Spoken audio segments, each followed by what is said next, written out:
Ni karibu bakunzi b'inshuti y'igikoni.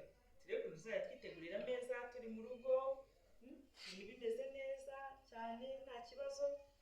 Dore ni gutya. Hari ibindi se ni ibindi bireka. Gategura ameza. Iyo umaze nyine gutegura ameza, upfundura ibisorori. Yego, upfundura ibisorori byawe.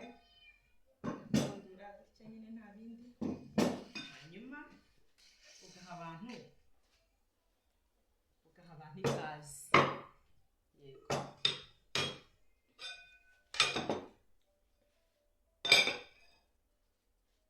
Ni karibu ku meza. Hanyuma rero abashaka kumenya neza byimbitse, mujye musura inshuti y'igikoni, muzajya muhasanga ibintu byinshi bitandukanye mu gutegura ameza, guteka. Ngibyo nibyo niyemeje